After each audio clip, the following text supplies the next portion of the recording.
Welcome to trading inch.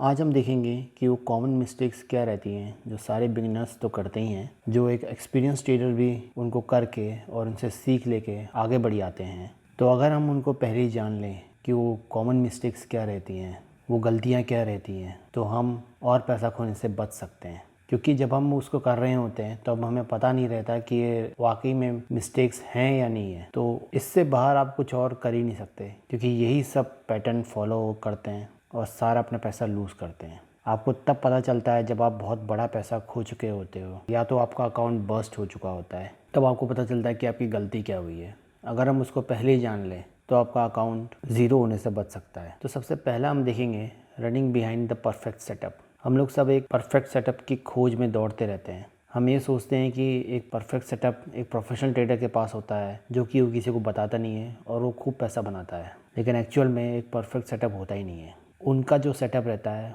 वो high probability setup रहता है, जो कि 70 to 80% प्रॉफिट उनको जनरेट करके देता है। उनका जो सेटअप होता है उसका सक्सेस रेट अराउंड 70 to 80% रहता है, और वो भी मार्केट कंडीशन और वॉलेटिलिटी के ऊपर डिपेंड करता है। तो आपको एक परफेक्ट सेटअप के पीछे भागने के बजाय एक ऐसा सेटअप देखना है जिससे आपका सक्सेस रेशियो 70 to 80% रहे। और उसमें भी काफ़ी सारी कंडीशन है कि आपको बैक टेस्ट करना पड़ेगा, वो हम आगे चल के डिस्कस करेंगे। और तो अभी के लिए आपको परफेक्शन के पीछे नहीं भागना है, वो भी सेटअप ढूंढने के लिए आपको जस्ट एक ऐसा सेटअप ढूंढना है जो आपको 70 to 80% सक्सेस रेट दे। दूसरा जो पॉइंट है वो है taking more leverage and take a loan for trading. अभी तो फिलहाल सेबी ने लेवरेज पे रिस्ट्रिक्शन लगा दी है। इससे पहले काफ़ी लोगों ने अपना अकाउंट ब्लो अप कर दिया था और काफ़ी लोग नेगेटिव में चले गए थे। कुछ लोगों ने 10 लाख 20 लाख से स्टार्ट किया था और उन पे करोड़ों का 1.2 करोड़ 1.5 करोड़ का कर्जा तक चढ़ गया था, क्योंकि वो अपना लॉस रिकवर करने में इतने पागल हो गए थे कि उन्होंने लोन भी ले लिया। तो आपको भी कभी लोन नहीं लेना है। खैर लेवरेज तो आप ले ही नहीं सकते, क्योंकि सेबी ने ऑलरेडी रिस्ट्रिक्शन लगा दी है, जो कि लेवरेज का परसेंटेज बहुत ही कम कर दिया है सेबी ने। अभी हम तीसरा पॉइंट देखेंगे। हम लोग क्या करते हैं कि हम लोग अपने गुरु को कॉपी करते हैं। जो भी हमारे फेवरेट गुरुज होते हैं उनके पोर्टफोलियो को हम कॉपी करते हैं विदाउट एनालाइजिंग इट, कि उन्होंने कैसे लिया, कब लिया, क्यों लिया, किस लिए लिया। ये सब क्वेश्चन पूछे बिना हम जस्ट उनको अंधभक्त की तरह फॉलो करते हैं और उन्होंने जो भी स्टॉक्स लिए होते हैं अपने पोर्टफोलियो में हम वो ले लेते हैं। हमें ये नहीं पता रहता कि उनकी एंट्री प्राइस क्या है, उनकी एग्जिट प्राइस क्या है, और अगर जब मार्केट साइकिल जब घूमता है तो वो अपना माल कब ऑफलोड कर लेते हैं, वो न्यूज़ नहीं आती। आपको जस्ट वेबसाइट्स में, आपको न्यूज़ में बस यही बताया जाता है कि आपके फेवरेट जो गुरु हैं उनके पोर्टफोलियो में अभी ये स्टॉक है, उन्होंने अभी ये लिया है, उन्होंने अभी इस पे और ख़रीदारी की है। तो ये सब करने से आप बचें, क्योंकि मे बी वो एक प्रोपेगेंडा होता है उनको अपना स्टॉक ऑफलोड करने का और आपको एक बकरा बनाने का, क्योंकि उनको भी कुछ बकरे चाहिए होते हैं हलाल करने के लिए। तो आपको इन सब चीज़ों से बचना है। चौथा जो पॉइंट है, सब बड़े ट्रेडर्स कहते हैं बाय लो सेल हाई बाय लो, लेकिन एक्चुअल में ऐसा होता है क्या? ऐसा कभी नहीं होता, क्योंकि एक बड़े ट्रेडर ने खुद ही कहा है कि जिसने बोला है कि मैंने सबसे लो में बाय किया और सबसे हाई में सेल किया है, तो या तो वो भगवान है या फिर वो झूठ बोल रहा है। हाँ, लेकिन आप उसके नियर बाई में बाय लो या सेल हाई कर सकते हो। उसके समवट नियर बाई में जब आपको एक दिखता है कि हाँ यहाँ से रिवर्सल हुआ है, और इंडिकेटर्स की हेल्प से या जो आपके पास एज होता है उससे अगर आप पहचान लेते हो कि हाँ अभी ये यहाँ से रिवर्स हुआ है और आप एंट्री कर लेते हो, तब आप एक मोटा मुनाफा बना सकते हो।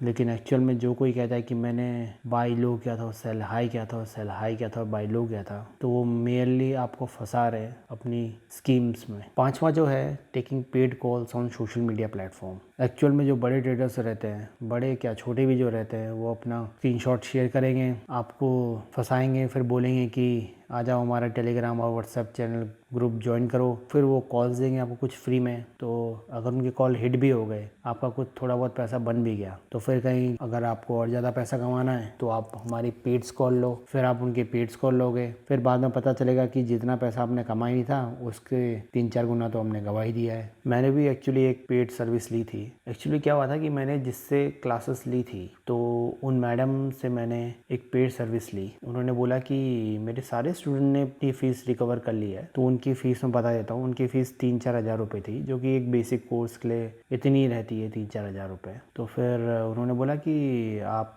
ज्वाइन कर सकते हो और आप अपना पैसा रिकवर भी कर सकते हो। मैं ऑप्शन बाइंग्स के कॉल देती हूँ, तो आप उससे अपना पैसा रिकवर कर लीजिए। तो फिर मैंने अकाउंट में 20,000 डाले और ट्रेड करना शुरू कर दिया। पहले तो उनके जो उन्होंने कॉल्स जो दिए थे वो हिट हुए, उससे मैंने अच्छा खासा प्रॉफिट कमाया। और फिर उसके बाद जो ड्रॉ डाउन शुरू हुआ और मैंने भाई जल्दीबाजी में 3 महीने का ले लिया। उन्होंने बोला ये ऑफ़र चल रहा है, मैं 3 महीने का सबसे आपको मिनिमम रहेगा पैकेज, तो आप 3 महीने का पैकेज ले लीजिए। दूसरे महीने में समझ आ गया भाई अगर ये तीसरा महीना भी मैंने कंटिन्यू किया ना, तो मुझे और 20,000 रुपये डालने पड़ेंगे। तो उसमें भी एक स्टोरी है, वो मैं आपको बाद में बताऊंगा। अभी के लिए तो फ़िलहाल यही जानो कि आप पेड कॉल कभी लो मत। अगर लेते हो, अगर आप पैसा बना रहे हो तो अच्छी बात है, वेल एंड गुड, आप बनाते रहो। वैसे भी मेरा मानना है कि ऐसे इंसान के ऊपर क्यों डिपेंड होना, आप खुद से अपना पैसा बनाओ। ये तो वही बात हुई कि वो आपको मच्छी पकड़ के दे रहा है और आप खा रहे हो। आपको खुद मच्छी पकड़ना आना चाहिए। छठवां जो पॉइंट है, blindly follow experts news related to stock market. खैर ये मैंने कभी नहीं किया, क्योंकि मैं जॉब में था तो मुझे इतना टाइम मिलता ही नहीं था कि मैं stock market related news follow करूँ और फिर उनसे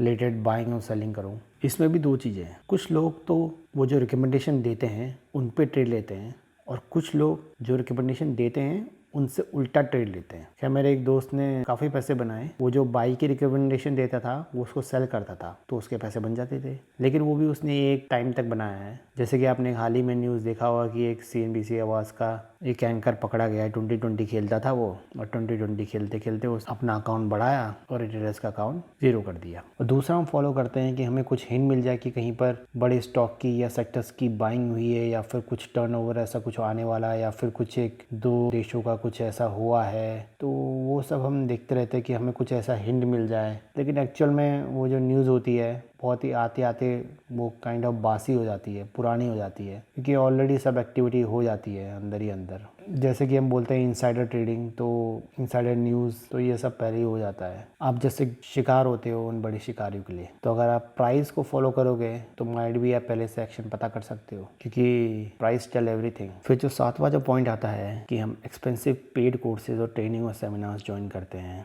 खैर मैंने अराउंड 15,000 की ज्वाइन की थी, क्योंकि मुझे लगा कि मैं कुछ मिस कर रहा हूँ, तो मैंने 15,000 की ज्वाइन की, जो कि वर्थ नहीं थी, जो कि ऑलरेडी यूट्यूब में और दूसरे मीडिया प्लेटफॉर्म में ऑलरेडी अवेलेबल है वो कंटेंट। क्योंकि उस टाइम में मैं इतना एक्साइटेड था कि मुझे पैसे बनाने थे और मुझे शेयर मार्केट के बारे में सब कुछ जानना था। मैं चाहता था कि मैं विदिन 6 मंथ में ऐसा बन जाऊँ कि प्रोफेशनल ट्रेडर बन जाऊँ कि कोई मेरा हाथ ही ना पकड़ पाए। लेकिन जब मैंने बहुत सारे लॉसेस किए तब मुझे पता चला कि इसको समझना ये कोई 6 महीने का खेल नहीं है, इसका लॉन्ग टर्म का खेल है। और इस पे मैंने ऑलरेडी वीडियो बना दिया है, इसका लिंक आपको आई बटन पे मिल जाएगा, आप जाके उसको देख सकते हो। क्योंकि ऑलरेडी जो कंटेंट ये सब देते हैं अपने एक्सपेंसिव पेड ट्रेनिंग कोर्सेज और सेमिनार्स में, वो ऑलरेडी सब यूट्यूब चैनल्स और आपका ट्विटर, फेसबुक और वेबसाइट्स में सब जगह अवेलेबल है। जस्ट आपको जाना है, देखना है या पढ़ना है, वो आपकी मर्जी। 8वां जो है कि reading lot of books and not taking action. खैर मैंने भी यही गलती की है, मैंने काफ़ी सारी बुक पढ़ी, लेकिन एक्चुअली मैंने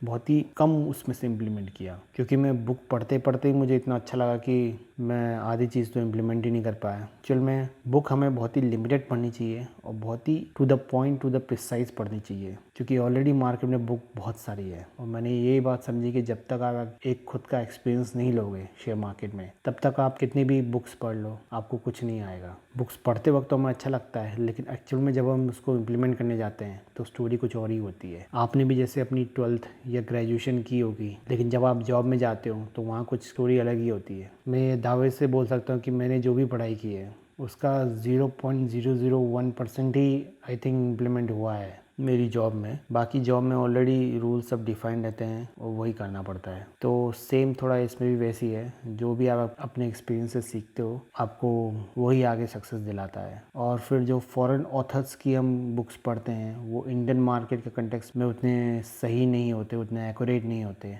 एट द लास्ट हमें अपने एक्सपीरियंस से ही फाइंड करना पड़ता है। 9वां जो पॉइंट है वो कीप चेंजिंग आवर स्ट्रेटजीज हम लोग अपने जो सेटअप्स हैं, जो स्ट्रेटजीज़ हैं, वो बदलते रहते हैं। हम लोग बहुत ही जल्दी इन्फ्लुएंस हो जाते हैं। अगर कोई बोलता है कि ये सेटअप बहुत ही अच्छा है तो हम उसको पकड़ लेते हैं। हमें उसको खुद से बैक टेस्ट करना चाहिए, अपनी पर्सनैलिटी के हिसाब से वो फिट हो रहा है कि नहीं हो रहा, हमें ये भी जानना चाहिए। सबसे पहले तो हमें किस टाइप की ट्रेडिंग करनी चाहिए, किस टाइप की ट्रेडिंग नहीं करनी चाहिए, वो हमें देखना पड़ता है। अपनी टाइम अवेलेबिलिटी के हिसाब से, अगर आप जॉब में हैं, अगर आपकी मॉर्निंग की शिफ्ट है 9 to 5, तो आप इंट्राडे ट्रेडिंग नहीं कर सकते, तो आपको स्विंग ट्रेड ही लेना पड़ेगा। तो इस पे भी मैंने एक वीडियो बना रखा है कि कितने टाइप ऑफ ट्रेडिंग होते हैं, कितने टाइप ऑफ ट्रेडर्स होते हैं, कितने टाइप ऑफ मार्केट होते हैं। इसका भी लिंक आपको आई बटन पे मिल जाएगा या फिर मैं डिस्क्रिप्शन में डाल दूंगा। मैंने जो 2 वीडियो बता रखे हैं। तो आपको सबसे पहले अपने टाइम के हिसाब से, अपनी पर्सनैलिटी के हिसाब से ट्रेड्स लेने हैं। आप इंट्राडे ट्रेडर बनना चाहते हैं या स्विंग ट्रेडर बनना चाहते हैं, और आपके पास कितना कैपिटल है, आप कितना रिस्क ले सकते हैं कैपिटल पे, तो ये सब चीज़ें आपको पहले फाइंड करनी पड़ती है। देन आप एक रिस्क लेते हो और फिर उसके हिसाब से ट्रेड करते हो। 10वां जो पॉइंट है कि आप don't know about the actual difference between trading and investing. ये सबके साथ होता है, मेरे साथ भी हुआ है कि जब मैं कोई भी शेयर लेता हूँ और अगर वो लॉसेस में जा रहा है तो वो मेरा इन्वेस्टमेंट बन जाता है, और अगर मैं कोई भी ट्रेड लेता हूँ और अगर वो पैसे बना रहा है, अगर वो प्रॉफिट में जा रहा है, तो मैं उसको फेयर में कि ये मेरा प्रॉफिट चले ना जाए, मैं उसको ट्रेडिंग में कन्वर्ट कर लेता हूँ और जल्दी स्क्वायर ऑफ कर लेता हूँ। तो ये सबसे बड़ी चीज़ है जो आपको फाइंड आउट करनी है कि एक्चुअल में किस स्टॉक के लिए आप ट्रेड कर रहे हो और किस स्टॉक में आप इन्वेस्ट कर रहे हो। और कुछ स्टॉक्स तो बने ही रहते हैं इंट्राडे ट्रेडिंग के लिए, जिसमें हाई लिक्विडिटी होती है, जिसमें सारे FIDIs और HNIs और रिटेलर्स सब ट्रेड करते हैं। तो आपको उन स्टॉक को ट्रेड करना है, और जिसमें बहुत कम मूवमेंट होती है, जो कि एक इन्वेस्टमेंट पॉइंट ऑफ व्यू बनते हैं, तो आपको उन स्टॉक्स में इन्वेस्ट करना है जिनका हम मार्केट कैपिटलाइजेशन, मार्केट टर्नओवर और कितनी रिलायबल है लॉन्ग टर्म के लिए, उसके हिसाब से इन्वेस्टमेंट करते हैं। तो उसके लिए आपको स्टडी करना पड़ेगा, एनालाइज करना पड़ेगा स्टॉक को, फिर उसके हिसाब से आपको ट्रेड और इन्वेस्ट करना पड़ेगा। 11वां जो पॉइंट है,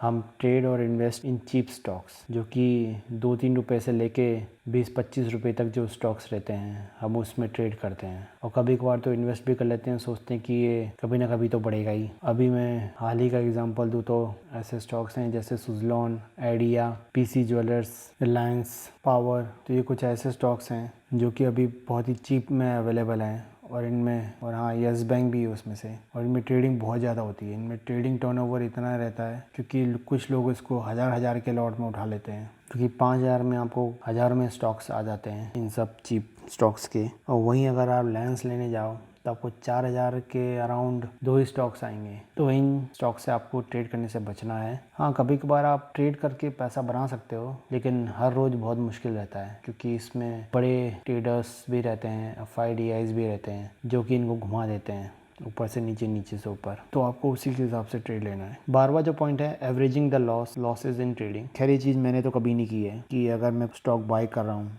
और वो नीचे को जा रहा है तो मैं दोबारा बाय कर रहा हूँ, फिर नीचे को जा रहा है तो मैं दोबारा बाय कर रहा हूँ। तो ऐसी गलती मैंने कभी नहीं की है। राकेश झुंझुनवाला ने भी यही बोला है कि कभी एवरेज मत करो जब आप एक लूजिंग ट्रेड में हो। अगर वो स्टॉक ऊपर भी जा रहा हो और आप शॉर्ट कर रहे हो, फिर ऊपर जा रहा है, फिर आप शॉर्ट कर रहे हो, तो एक टाइम ऐसा आएगा कि आपका पूरा अकाउंट ज़ीरो हो जाएगा और आपके हाथ में कुछ नहीं आएगा। आप हमेशा उसका एक एक्यूमुलेशन पॉइंट जानो, डिस्ट्रीब्यूशन पॉइंट जानो कि मार्केट कब ऊपर उठ रहा है, कब नीचे जा रहा है, उसके हिसाब से आप ट्रेड लो। 13वां जो पॉइंट है कि नॉट डिफाइनिंग रिस्क। हम लोग जब शेयर मार्केट में आते हैं तो हम लोग ये डिफाइन नहीं करते कि हम कितना रिस्क ले सकते हैं। हम लोग क्या करते हैं कि जितना हमारा सेविंग रहता है हम लोग सब शेयर मार्केट में लगा लेते हैं, विदाउट थिंकिंग कि ये पैसा जीरो भी हो सकता है और ये नेगेटिव भी जा सकता है, हमें अपनी जेब से और भी देना पड़ सकता है। तो आप उतना ही पैसा लगाएं कि जितना आप खो भी दो तो आपको छोटा मोटा दर्द हो, क्योंकि अगर आप पूरा पैसा लगा दोगे और वो ज़ीरो हो गया तो माइट भी आप वो इमोशनल पेन नहीं सह पाओगे। आपने